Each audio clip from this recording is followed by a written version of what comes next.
మీకు లక్ష్మీదేవి కల్లోకి వచ్చినా లక్కపెడత కల్లోకి వచ్చినా జరిగేది ఏమీ లేదండి. ఈ అజ్ఞానం వదిలిపెట్టండి. దుస్వప్నాలు సుస్వప్నాలు గంటల పంచాంగంలో ఉంటాయి. ఇవన్నీ చూడకూడదండి, బుర్రపాడైపోతుంది. ఈ కళలు బల్లిపాట్లు పిల్లి శకునాలు మన జీవితాన్ని నిర్ణయిస్తామండి. బుద్ధుండి మాట్లాడుతున్నావా? అసలు నీ జీవితాన్ని నువ్వు నిర్ణయించుకోలేవా? మంచి చెడ్డ నీకు తెలియదా? అంత జడ పదార్థానివా?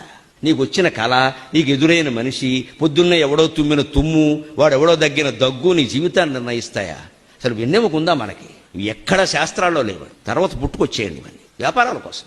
ఇప్పుడు వాటితో కోట్ల వ్యాపారం జరుగుతుంది. చేతిలో గీతలను బట్టి చెప్పేస్తాడు ప్రతివాడు జాతకం. మీరు చూసుకోండి అమ్మా, కోతి దొరికితే కోతిని చూడండి. కోతికి చేతిలో గీతలు ఉంటాయి, దానికి చెప్పమానండి. ఎందుకు వస్తాయో తెలిసేవి ఇప్పుడు మీకు రుజువు చేయించండి. ఇలా ముడవండి ఒకసారి. ఎక్కడ మీ చెయ్యి ముడుచుకుందో అక్కడే గీతలు ఉంటాయి, గమనించుకోండి. ఆ తల్లి కడుపులో శిశువు ఇలా ముడుచుకుని ఉంటాడండి. ఆ చర్మ నిర్మాణంలో గీతలు ఏర్పడ్డాయి. దాన్ని బట్టి జాతకాలు నిర్ణయిస్తానంటే ఎంత మాయ జరుగుతుందో మీకు అందరికీ తెలుసు.